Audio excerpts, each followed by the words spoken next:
Assalamualaikum teman-teman semua. Semoga pesan kita hari ini bisa manfaat buat semua ya.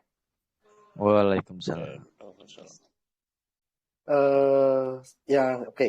Ini yang saya pernah tadi saya ngomongin ya, masalah price action. Dan pernah nggak teman-teman melihat gambarannya seperti ini?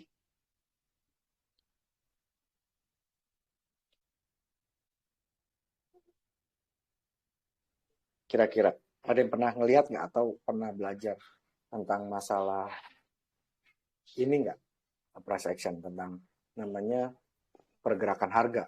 Kita bicara nggak pakai indikator, nggak pakai apa, kita berdasarkan pure support resist, demand supply gitu.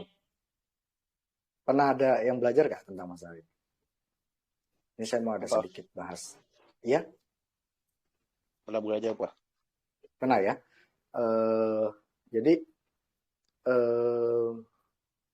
saya mau jelaskan sedikit tentang masalah ini ya, tentang masalah apa namanya, price action. Price action tuh macam gimana ya? Saya cari tempat kosong. Sini ya. Belum kita hilangkan. Hitam. Nah, price action tuh lebih menitik beratkan tentang pergerakan harga. Pergerakan dari suatu harga ya. Pergerakan suatu harga. Kalau ada bullish ya seperti ini. Ya. Bullish seperti ini. Ini pergerakan harga. Kalau andai katanya bullish ya. Ini price action. Di mana di sini terjadi yang namanya resisten, di sini ada support. Ya kan? Di sini dibikin resisten lagi. Ya kan? Di sini jadi support lagi ya. Seperti itu terus gitu. Jadi akan selalu membuat seperti ini. Begitu pula sebaliknya. Sebaliknya juga kalau saat bearish ya seperti ini. Dia turun, dia akan bikin gini, dia akan bikin gini, dia akan bikin gini, dia akan bikin gini. Nah ini namanya price action, pergerakan harga.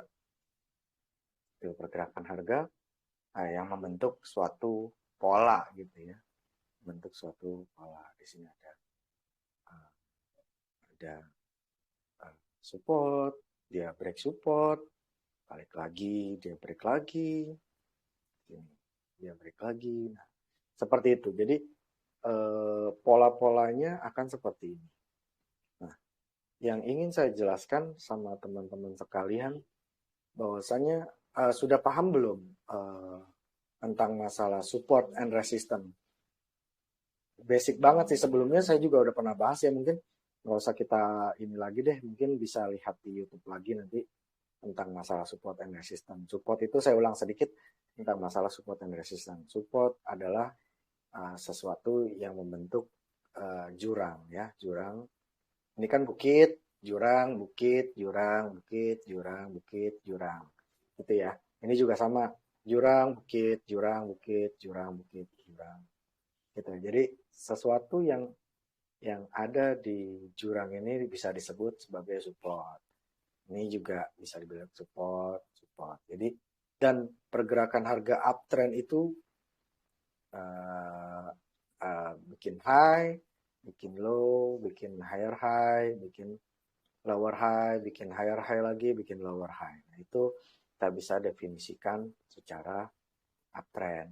Nah, kalau untuk downtrend juga sama. Dia bikin low, dia bikin high, dia bikin lower low lagi, dia bikin lower high, dia bikin lower low, dia bikin lower high. Ini downtrend.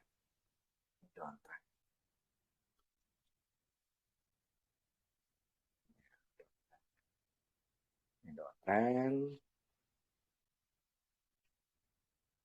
Ini uptrend.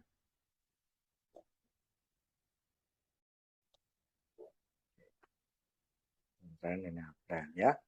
Dan downtrend dan uptrend ini terbentuk dari seperti ini ya. Ini high. Nah,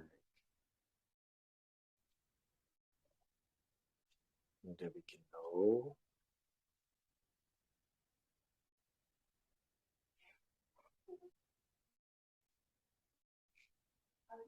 Dia bikin higher high. Nah, H namanya. Dia bikin lower high. Oke.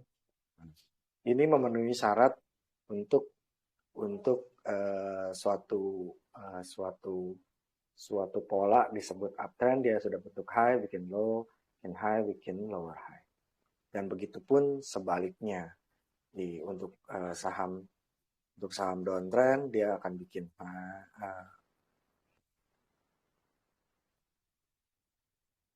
dia bikin low, dia bikin high, terus dia bikin namanya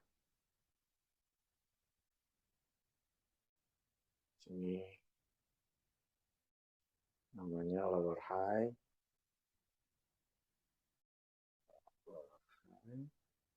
di sini lower low ya. Jadi ini suatu pergerakan yang disebut uptrend dan sini downtrend.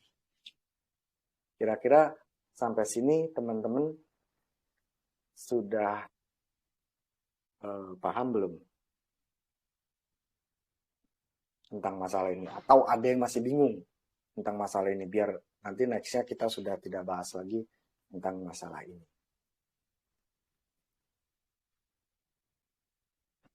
Pak. Ya? Gimana Om?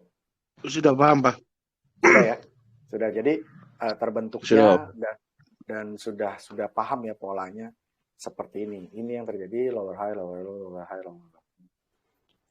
Dari ini tuh dari price action itu semua itu awalnya dari teori Birkhoff. Ya, dari teori Birkhoff yang menyebutkan bahwa satu fase itu pergerakan harga itu akan selalu melalui fase gitu ya. Di sini ada biasanya seperti ini fasenya. Fasenya dia di sini akumulasi. Biasanya gini, accumulation. Dia bikin markup. Ya, setelah fase markup, dia bikin fase lagi namanya. Ini distribution dan sini markdown. Baru setelah itu mengulang lagi seperti itu. Sini saya kasih di sini masanya namanya accumulation di sini mulai. Di sini namanya fase namanya markup.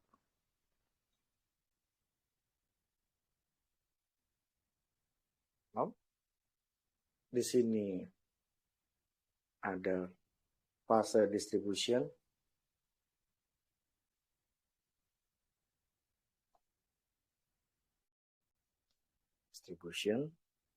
Lalu kembali lagi ke fasenya markdown.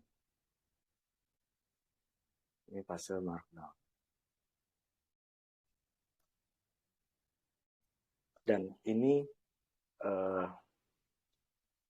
akan terus berulang dan berulang dan berulang. Begitupun sama kalau kita bicaranya untuk down. Ini kan untuk uptrend ya. Kita bicara up, downtrend juga sama. Fasenya seperti ini jadinya. Di sini. Tapi kalau di saham kan kita tidak mengenal short sell ya. Kalau ada di kripto atau di forex kita mengenal yang namanya short sell ya. Di sini ada fase. sama seperti itu.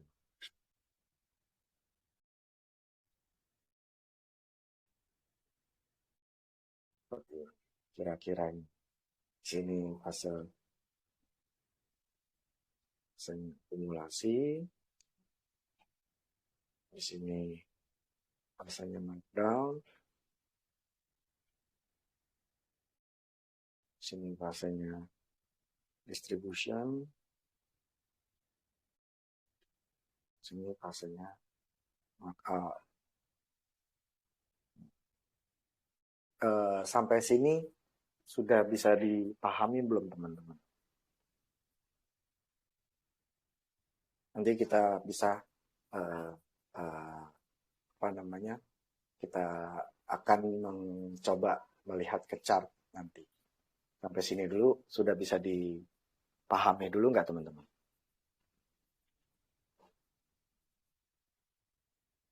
Atau ada yang masih bingung? Sudah, Pak. Sudah ya? Sudah paham ya? Ini saya akan tinggalkan loh nanti. Saya kira kalau teman-teman sudah paham, saya akan tinggalkan ini. Nanti jadi kita bahas yang berikutnya lagi. Oke? Oke. Itu akan selalu terjadi di setiap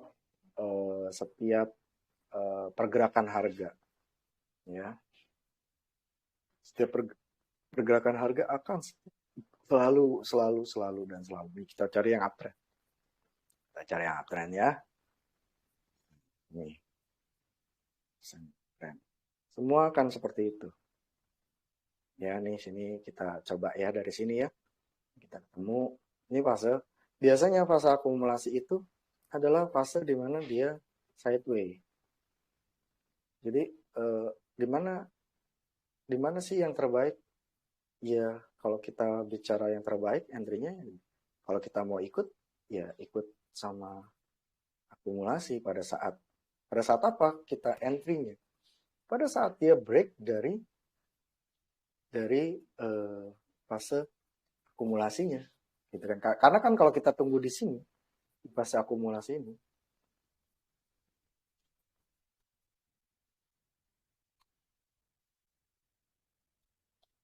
di fase akumulasi ini, kita akan bosan nantinya. Jadi ada baiknya semua tunggu dari, kalau kita bicaranya ini, semua tunggu dari breakout. Entry kita di mana ya? Setelah breakout. Setelah breakout dari fase ini, ya kita ikut di sini. Di fase yang namanya fase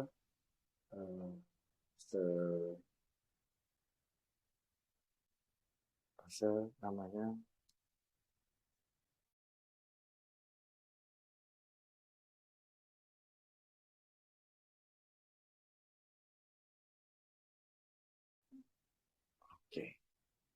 fase markup. Ini fase markup. Ya. Selalu akan berulang dan berulang. Di mana fase markup, setelah fase markup, dia akan ada fase yang namanya seperti tadi lagi, ini fase lagi.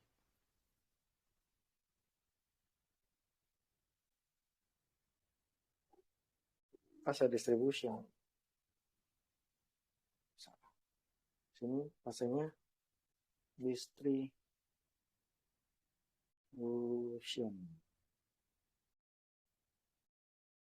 Fase distribusi. Oke. Fase distribusi. Di sini fase distribusi.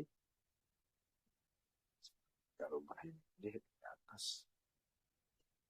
Oke. Ini fase distribusi. Ini fase markup. Dan akan ada fase lagi, namanya fase markdown. Sesuai enggak dengan kaidah yang tadi kita sudah pelajari?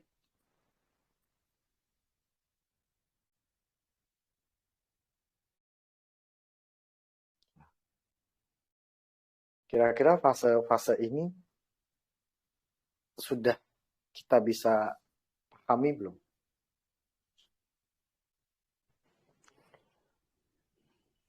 Dan itu akan selalu berulang. Jadi kalau pertanyaannya, kalau harga sudah di sini, boleh nggak masuk?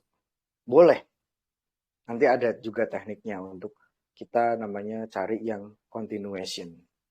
Ada caranya nanti. Tapi paham dulu nggak fasenya? Untuk fase yang tadi saya ngomong.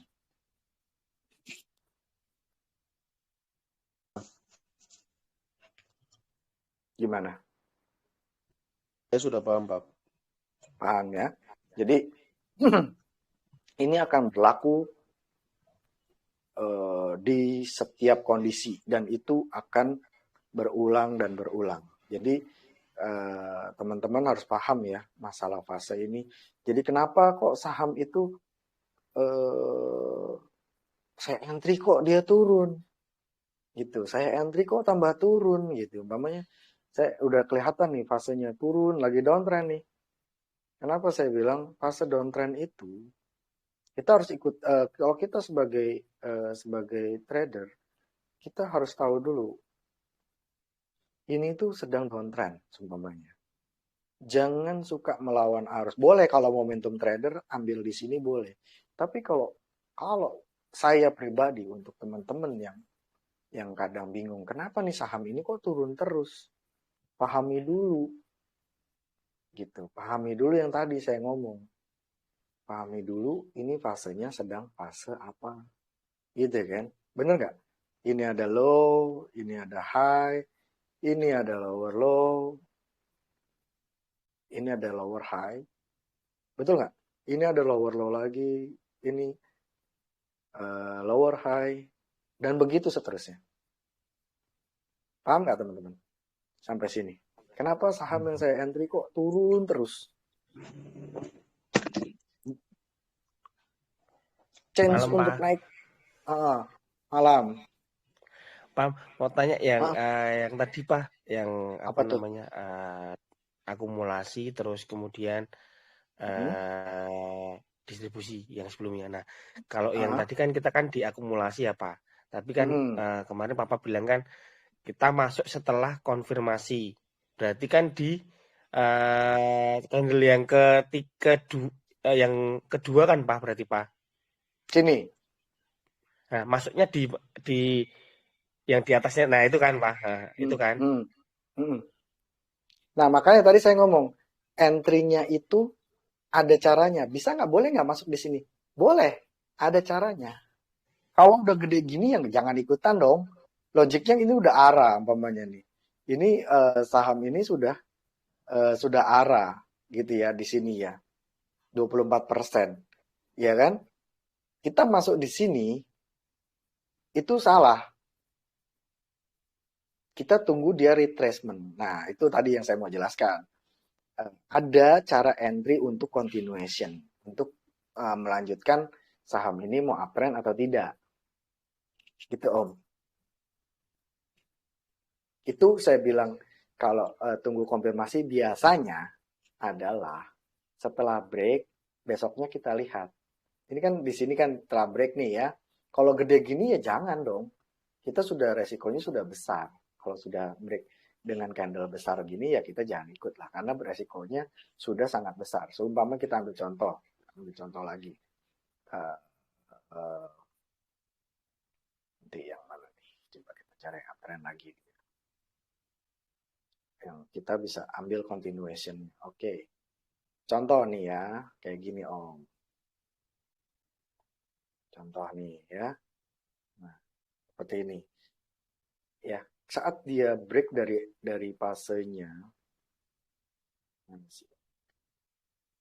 Ini kan fase akumulasi ya, seandainya di sini fase akumulasi.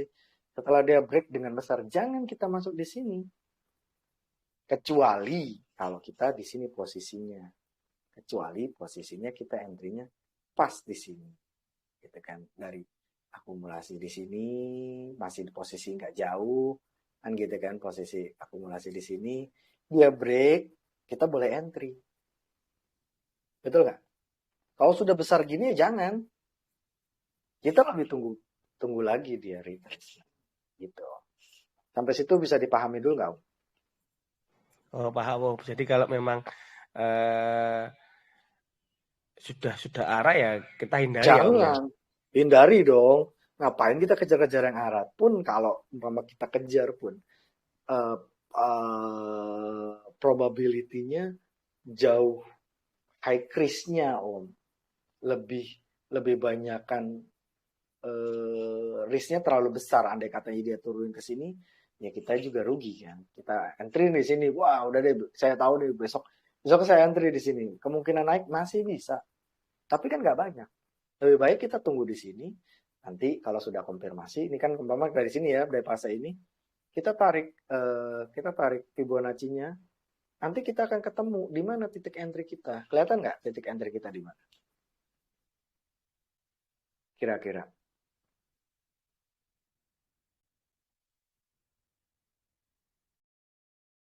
Halo, Om? Ya Om, ya Om.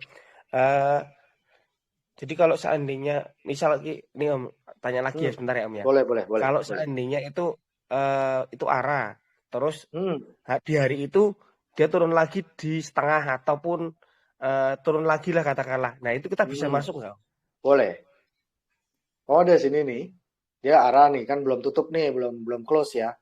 Coba kita lihat di tanggal berapa nih? Tanggal 1. Oke. Umpama nih ya. Sini umpamanya gitu ya.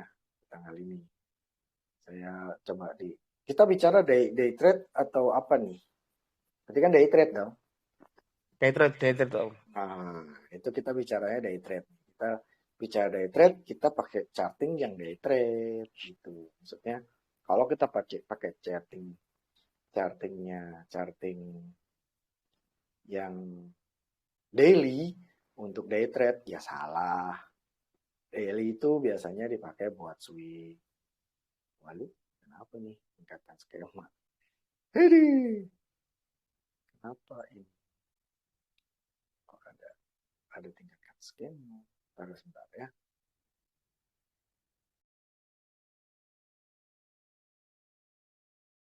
Oke, dari sini.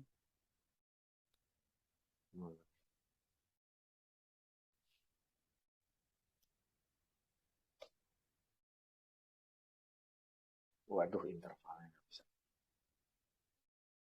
Lihat. Oke. Terlalu jauh sih. Jadi dia ngambilnya harus sekarang dibatasi nih trading view pakai skema.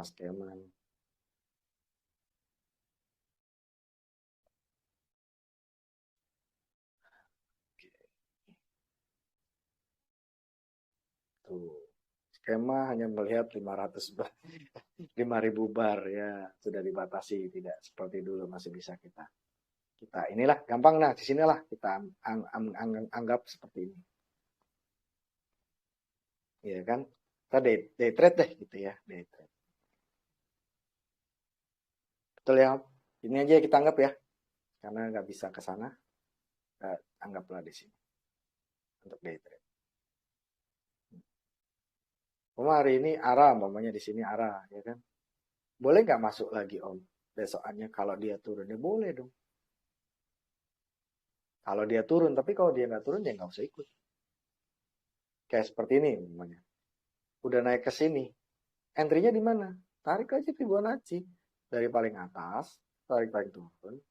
Udah kelihatan nggak entry kita di mana? Ya kalau kita dikasih, ya kita nggak apa-apa. Tapi kalau nggak, ya kita akan turun. Nah itu resiko yang terjadi. Kalau seandainya dia berhasil naik, terus kita entry di sini, resiko kita untuk naik lagi bisa nggak? Bisa, tapi untuk resiko turun jauh lebih besar resikonya. Nah makanya kita ambil di setengahnya. Di sini kita tentukan untuk kita SL-nya kita tentukan di sini. SL-nya tentukan di sini. Di bawah sini. Atau di sinilah nih. PSL di sini ya. Kalau sudah break ya udah kita keluar. Berarti ya, saham ini tidak mau ke atas. Kan gitu dong. Habis itu bisa dimengerti Om. Cukup paham Om, cukup paham. Jadi kalau ada saham naik jangan dikejar. Makanya saya selalu ngomong kalau sudah naik ya udah biarin, kita tunggu aja di sini karena mengecilkan resiko kita. Seandainya katanya kita dibagi di sini, umpama kita dibagi di sini, andai katanya kita diturunin nggak sakit, tapi kalau kita kejar di sini, kita entry di sini, saat dia turun ke sini, ini sakit gitu loh. Makanya kalau di sini kita turunnya nggak seberapa sakit gitu. Kalau andai katanya seperti ini, bahwa kita entry di sini, dibawa turun ke sini, sekitar 7% gitu kan. Tapi kalau kita entry di sini, andai katanya kita entry di sini, kita dibawa turun ke sini, dengan resiko 2-3% masih cukup lumayan kan Om? Tuh, jadi kita mengecilkan resiko bila terjadi plan kita gagal. Oke, jadi kira-kira sudah bisa dimengerti belum Om? Siap Om, terima kasih Om. Sama-sama. Jadi kira-kira seperti itu ya teman-teman untuk teknik entry yang tepat adalah setiap entry itu harus punya alasan. Saya nggak pakai indikator ya. Ini kita lupakan indikator ya. Saya tidak menggunakan sama sekali indikator. Saya mengandalkan cuma dari pergerakan harga atau price action yang tadi saya ngomong ya. Saya mengandalkan dari price action aja kita bisa menganalisa suatu harga. Itu. Kira-kira ada yang mau ditanyain nggak sampai price action ini? Kira-kira umpamanya kita mau mengetahui, oh ini price actionnya lagi apa nih, price-nya, oh lagi downtrend. Ya jangan kita lawan, semakin kita lawan ya kita kemakan dengan pasar gitu. Jadi selagi dia belum ada reversal untuk balik arah atau kemungkinan balik arah, itu jangan kita ikuti dulu gitu. Kira-kira kayak gitulah. Sebelum ada reversal, ya jangan ikut dulu, kecuali kita anggaplah seperti ini, awalnya kita sudah mulai ada reversal nih kan, berarti kan dia sudah nggak bikin lower low lagi. Setelah nggak bikin lower low, kita baru bisa entry. Kalau dia udah nggak bikin low lebih pendek lagi, nah makanya ini saya sebut apa nih teknik namanya teknik sekarang yang berkembang adalah ini smart money concept. Kita menghitung dari ini bos nama apa nih bos breakout structure namanya breakout structure. Ketika dia berganti COCH ini namanya change of character. Jadi dari downtrend dia mau berubah jadi uptrend gitu. Nah kita tinggal ukur di mana entry yang terbaik. Andai katanya kita boleh entry nggak di sini? Boleh. Target kita di sini. Ini block order nih fungsinya buat apa? Nih biasanya market maker akan ada di sini karena jelas terlihat di sini akumulasi ya, fase yang tadi kita bilang itu ya, fase accumulation. Ada akumulasi di sini dia berapa kali sudah downtrend, dia bikin base di sini, setelah break dari ini, dari fasenya, dan dia berganti dengan namanya change of character, nah, itulah kita boleh ikut. Ikutnya di mana? Ya area-area sini, jangan sekarang. Itu nanti area sini boleh nggak dimasukin? Boleh. Tuh, semoga seandainya katanya ini pun bisa berlanjut jadi continuation kan dia akan begini. Gitu kan? Seperti itu teman-teman. Andai katanya boleh nggak entry? Boleh, kita tentukan area entry kita di sini. Karena ini juga ada area Fibonacci di sini. Ini area-area yang baik untuk kita entry. Makanya di area 100 sampai 110 ini area-area terbaik untuk kita entry. Gitu. Teman-teman semuanya. Sampai situ bisa dipahami nggak?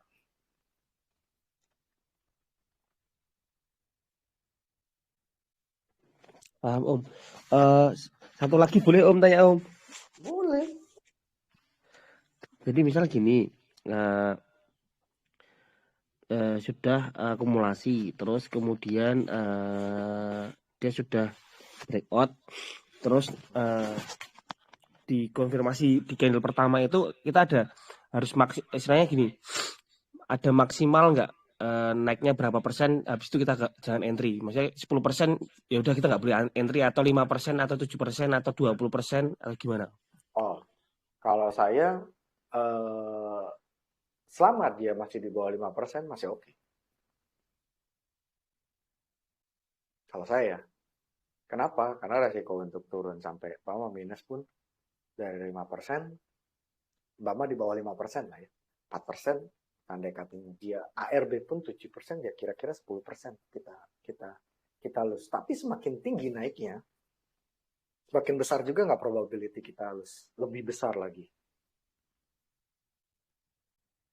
Kira-kira. Kalau saya lebih suka kenaikan sebelum dari 5%. Kalau mau kita kejar arah-arahan, cari yang di atas 10%. Kita cuma ambil tipis-tipis aja untuk day trade. Ada satu candle, umpama kita ngomong kayak, kita mau day trade nih ya, kita ngomong day trade. Amin. Kemarin lumayan tinggi nih naiknya. Kira-kira kalau sudah naik segini, kira-kira Om berani masuk nggak? Tarik ke 5 menit deh. Dia kan gap up nih. Dari sini ke sini, dia gap up. Sekitar 16%. Ke open nih. Di open langsung 15%. Kira-kira entry nggak? Terus ada yang bertanya, oh masuk amin nggak? Ada yang gitu tuh. Ada nggak yang masuk amin? Logiknya untuk dimasuki. Kalau ada yang masuk gitu, umpama ada yang masuk, logik nggak? Saya bertanya dulu sampai situ.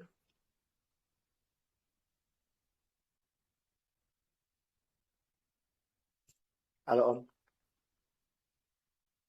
Ya Pak. Logik nggak kalau kita, kan ada orang, saya dapat nih amin. Kalau menurut saya, kamu dapat di mana? Andai kata low deh, di sini low-nya sudah 12%. Berani nggak?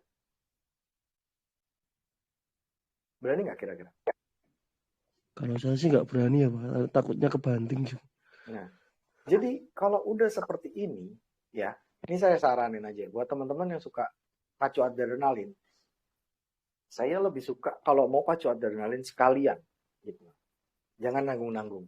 Saya lebih suka masuk di bawah 5% atau masuk di atas 10% dengan apa yang namanya, dengan range 2-3% sampai 5%.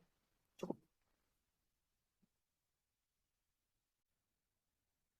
Dengan ada karakternya lagi. Kita lihat dulu bid offer-nya diganjel nggak? Bid-nya diganjel nggak? Seberapa besar ganjelannya? Nah, itu kan banyak kriteria. Jadi untuk day trade, kalau sudah naik sekian, mau 12%, saya mau kejar nih mamanya. Saya lebih suka yang kayak gini. Saya ambil cuma momentum gitu. Dan kalau memang ini kita ketatin dari low terakhir, ya udah, itu aja yang kita ambil di sini. Gini di sini pas saat close. Berarti kan 178. Kita di mana? Di sini. Kalau dia close di sini, saya tahan. Tapi kalau sudah close di sini, udah saya keluar. Mendekatnya seperti itu. Tapi resikonya sudah besar sekali. Gitu. Jadi kalau pertanyaan tadi, kira-kira kalau kayak akumulasi itu sudah break, kira-kira beraninya seberapa Om? Kalau saya sekitar di bawah 5% saya berani. Tapi kalau sudah di atas 5% saya masih tunggu. Wait, sampai nggak 10%? Kalau nggak sampai 10%, mendingan tunggu aja. Di atas 10% ya, maksudnya udah 11 atau 12%, itu baru ada kemungkinan untuk lanjut. Contoh lagi, yang kemarin ARA apa? Ini Amin ARA nggak sih kemarin?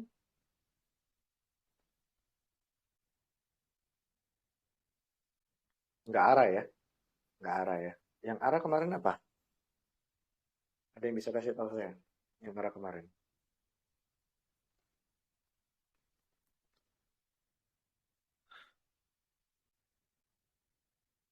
Halo? Jawa Om, kemarin sempat arah kayaknya. Jawa emang ARA nggak sampai ARA. Nggak, maksudnya yang close ARA. Close ARA kemarin apa? Coba saya cek. Kalian deh coba. Bir Apa arah yang kau longsor, Pak. apa? Bir arah tapi Oh, longsor. kalau bir mah jadi tanya kan IPO. Kalau IPO sangat sangat sangat berbahaya. Saya udah sering ngomong loh Bu itu. Saya nggak pernah main di saham-saham IPO kalau sudah naik tinggi. Rugi sekali. Resikonya jauh lebih besar longsornya.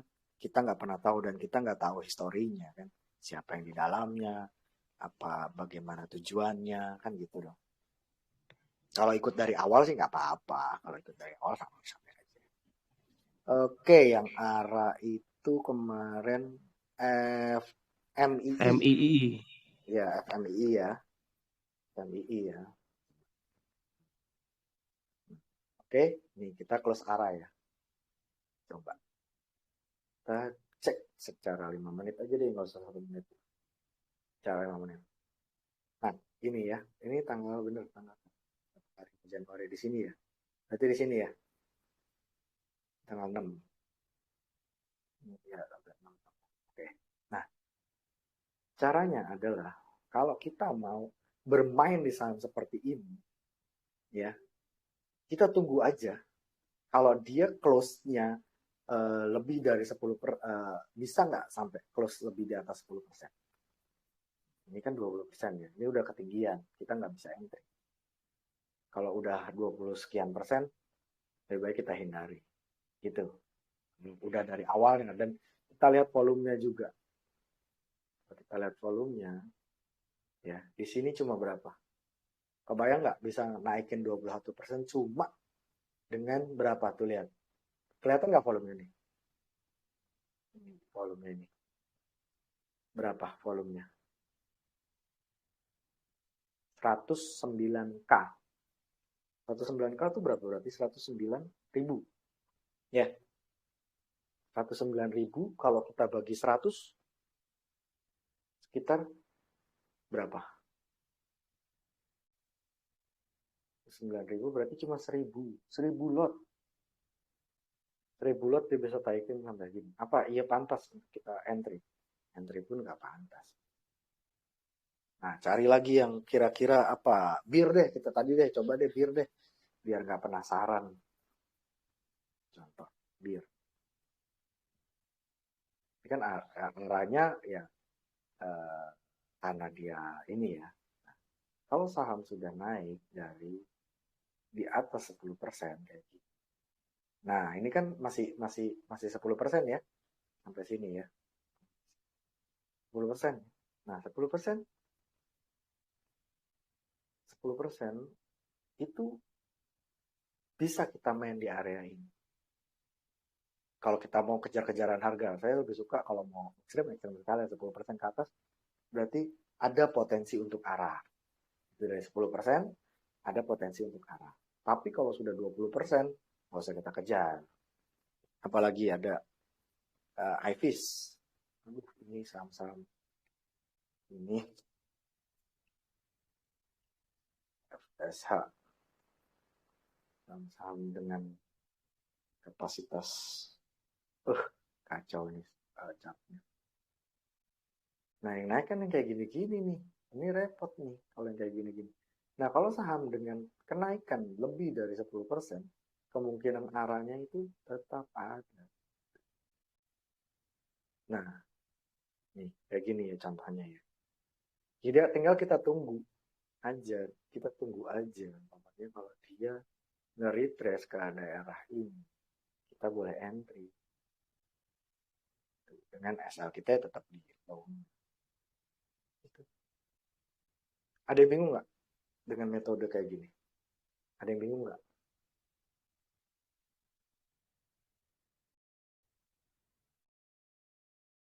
Halo? Aman. Aman. Jadi kalau saya mau ekstrim sekalian. Ngapain nunggu-nunggu lagi? Kalau udah naik 10% sikat aja kalau mau. Tunggu aja di area-area sini. Kalau udah naik 10%, udah tunggu aja di retrace. Kalau kita dapat ya udah. Semoga bisa. Tapi kalau pertanyaannya ya, aman yang seberapa? Saya saranin cari yang belum jauh dari ini 5%, di bawah 5% lah. Saya lebih sukanya yang di bawah 5%. Masih di bawah 5%, up-nya saya masih bisa. Kalau udah di atas 5% ya pasti saya tunggu. Nggak mau saya. Saya hindari lah kalau di atas 5% saya nggak mau. Kalau dia tembus sampai 10% baru. Oh, ini saham potensi. Jadi kalau mau tanya, Papa kalau mau tahu saham yang bakalan arah tuh gimana? Udah. Kalau dia bertahan di atas 10%, udah pasti arah. Ada kemungkinan arah gitu, bukan pasti arah. Maksudnya ada kemungkinan dia arah. Tapi kalau dia tidak bertahan di atas 10%, dia akan diguyur. Jadi batasan kita adalah di 10% tadi. Kalau lebih dari kamu udah 11, 12, 13, itu kemungkinannya arah. Tinggal kita tunggu aja. Contoh lagi, apa lagi? Gold. Aduh, saham-sahamnya kok ngeri sekali ya. Saham-saham ngeri ini. Gold. Yang arah ini saham-saham ngeri. Coba kira-kira kalaupun ada yang dapat gold pasti dari bawah. Mungkin dari atas. Oke. Nah, udah saham begini. Sekali naik aja sudah. Kalau kemarin ada yang entry di sini, ya sudah resikonya sudah luar biasa. Resikonya sudah luar biasa. Di sini gold. Sudah 18%. Jadi kalau dia bertahan di atas 10%, ada kemungkinan dia arah. Seperti ini lagi nih, arah nggak sih sebelumnya? Arah nggak arah ya kayaknya. Tapi kemungkinan dia arah masih ada. Oh, arah. Kemarin arah dia. Kan? Jadi kalau sudah lebih dari 10%, setelah saya lihat-lihat gitu ya. Ini kayak gini, sudah lebih dari 10% dia naik sini. Dari sini udah naik 10%. Ini sini gue. Oh, belum. Oh, di sini. Saham sudah naik 10% seperti ini dan di atas 10%. Karena pasti ada pergerakannya. Nah, ini dia nih. Kalau kita pecah lagi, jadi lebih kecil lagi, namanya saham bertahan di atas 10%. Ya nggak? Benar nggak? Dia kalau mampu bertahan di atas 10%, dia ada kemungkinan dia arah. Tapi kalau dia nggak bertahan di atas 10%, kemungkinan dia akan turun. Jadi kalau mau teman-teman tanyakan, kalau mau ekstrim sekalian di atas 10%. Ya tunggu aja di average-nya. Di tengah-tengahnya, maksudnya. Ini udah 10% nih, kita tunggu tarik aja. Tarik aja dari sini. Udah 10%, tarik aja. Pakai Fibonacci lebih enak. Kita antri aja di sini. Kita antri aja di sini. Jangan ikut-ikutan. Ini kalau dikasih, ya boleh. Tapi kalau nggak dikasih, ya udah jangan. Ini kan nggak dikasih. Di area ini nggak dikasih. Di area sini nggak dikasih. Ya udah, kalau kayak gini gimana? Ya udah, biarin aja, nggak usah dikejar. Toh masih banyak yang lain. Gitu. Ada yang mau ditanyain teman-teman?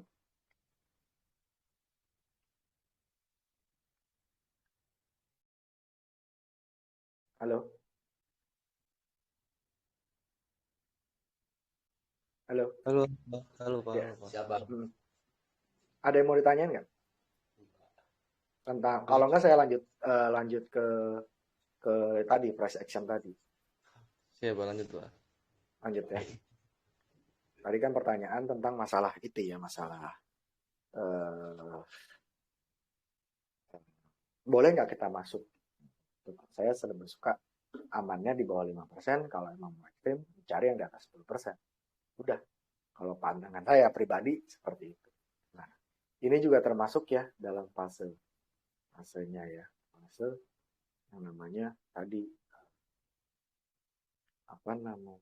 fase akumulasi, gitu kan. Fase akumulasi di sini setelah break kita tunggu aja. Kalau dia turun ya boleh kita ambil, tapi kalau tidak ya tunggu aja sampai dia nanti. Boleh nggak entry di sini? Kalau saya enggak, saya lebih suka umpamanya andai katanya kita tunggu di sini. Umpamanya dia besok bikin down, Kalau dia bikin down, boleh kita tarik dari sini. Kalau besok dia bikin close-nya down, kalau dia turun, ya tunggu aja area ini. Tapi kalau enggak ya udah nggak usah dikejar. Kayak gitu. Ini volumenya masih bagus sih. Masih bagus. Tapi volume kecil pasti. Pasti volume 2M. Sebelumnya 700 kan. Nggak banyak kan. Kalau menurut saya, kalau mau masuk boleh nggak? Kalau saya saranin tidak. Ngapain kejar saham begitu? Dia nanti kalau beggar gimana Pak? Udah biarin aja. Kalau saya lebih suka itu daripada kita repot-repot ngapain? Nanti sangkut segala macam. Oke?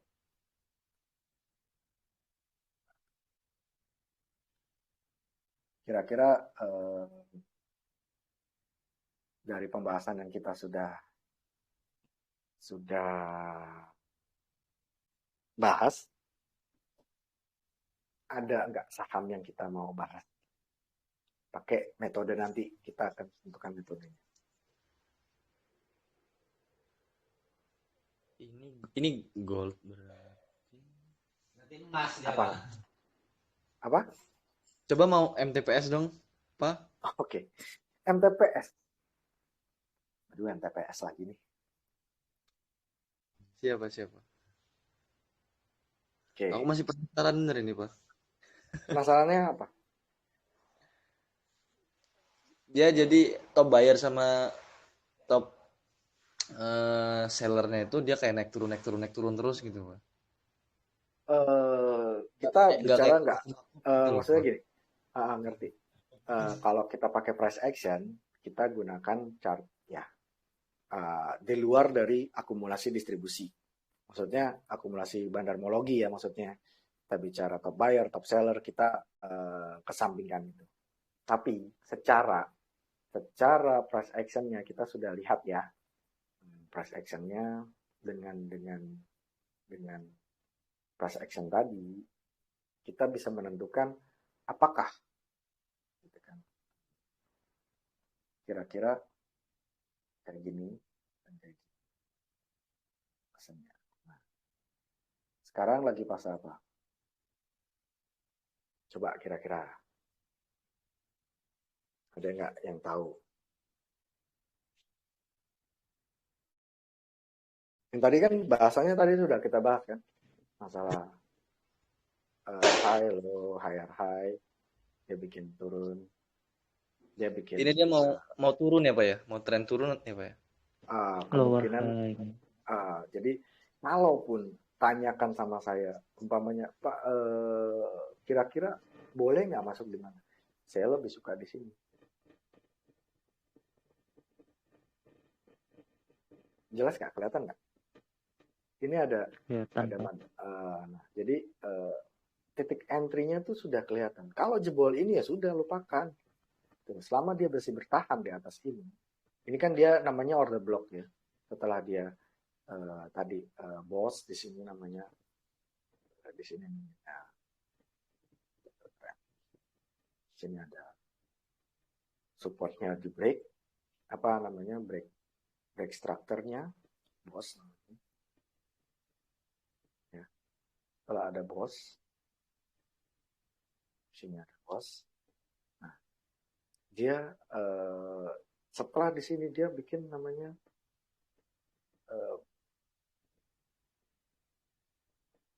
di sini itu dia sudah bikin CHO-CH. Ya kan? Dia bikin di sini CHO-CH. Change of character. CH kalau nggak salah CH CH. Change of character. Nanti adalah pembahasan ini di namanya smart money concept kayak begini. Jadi setelah break structure dia bikin ini kan karakternya jadi dari uptrend dia jadi downtrend. Nah di sini juga terjadi yang namanya sudah bos lagi nih di sini kan gitu kan, sudah terjadi bos lagi di sini breakout structure. Nah kemungkinannya turun masih ada nggak? Kemungkinan masih ada.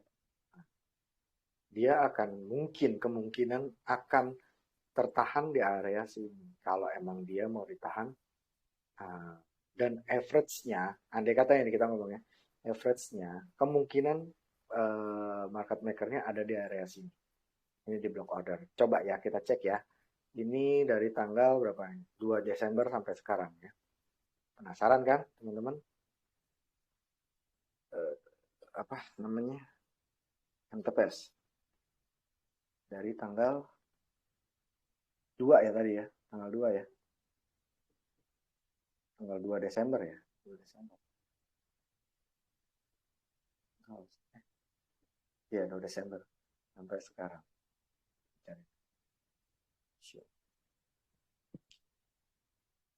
MTPS by Edward 102.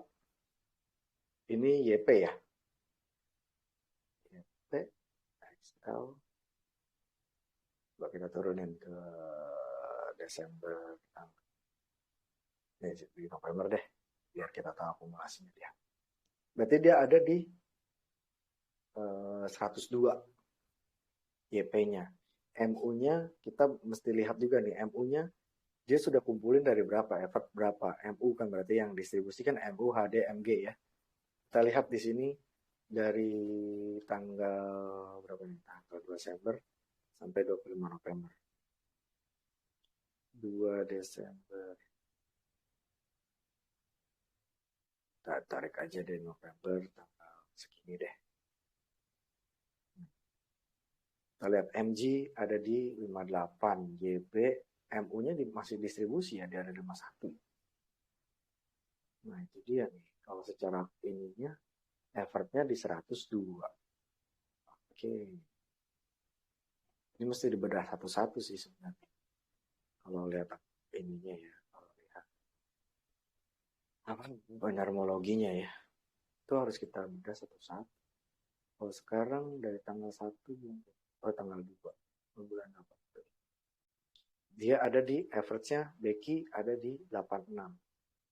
Ya, di awal tahun ini dia ada di 86. Masih di area-area sini. Nah, kemungkinan besarnya kalau saya sih kalau dari struktur seperti ini, kemungkinan effort bandarnya ada sekitar 80 sampai di 70. Kalau seandainya katanya ini masih bagus kalau dia bertahan di atas ini. Tapi kalau di bawah ini sudah tidak bagus. Tuh. Kalau secara price action ya, secara price actionnya kita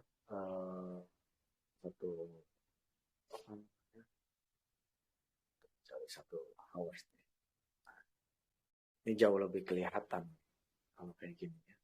Dimana dia break, ya kan sini break dengan volume besar, dia turun di change karakter. Nah ini area ini sudah jadi kalau kita mau bisa nggak ya pakai kalau bisa kita rentan dari sini sampai sini.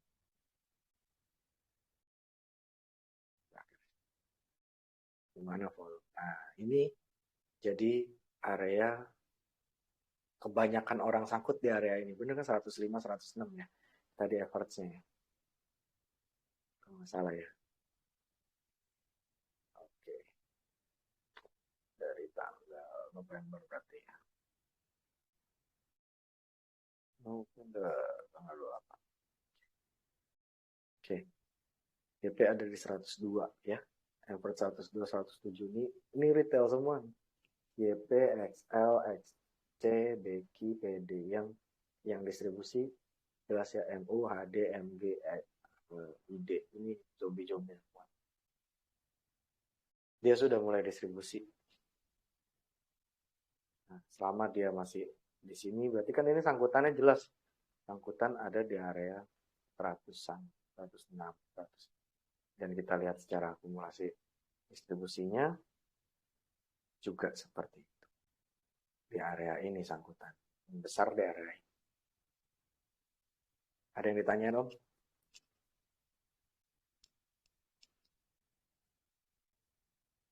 Halo.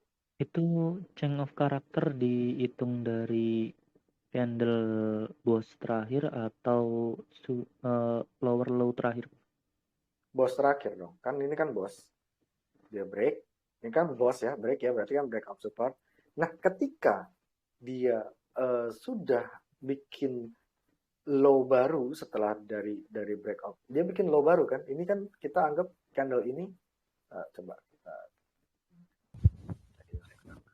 setelah break ini kan ada ini kan setelah break ini kan low-nya kan?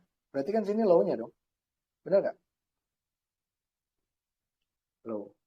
Low pada saat break. Benar nggak? Nah, ini yang kita jadikan change of character. Setelah dia bikin low berikutnya, nah ini sudah change of character kan di sini. Benar nggak? Nah, setelah dia break lagi dari low change character, ini ada low lagi di sini. Ini kan low lagi nih, low-nya dari change of character. Nah, itu ditandakan dengan bos. Setelah break itu bos. Nah, kalau dia kembali lagi ke ini kan sudah bikin lower low lagi kan. Dia kalau sudah nggak bikin lower low lagi dan break dari strukturnya di sini. Ini kan strukturnya nih.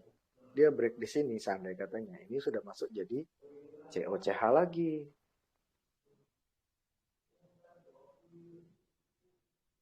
Change of character lagi. Tuh. Kalau dia berhasil break dari 94. Kalau dia break dari 94, berarti sudah berganti lagi jadi apa namanya nih? Jadi change of character. Nah, block ordernya di mana? Sini. Nanti dia akan bikin block order baru.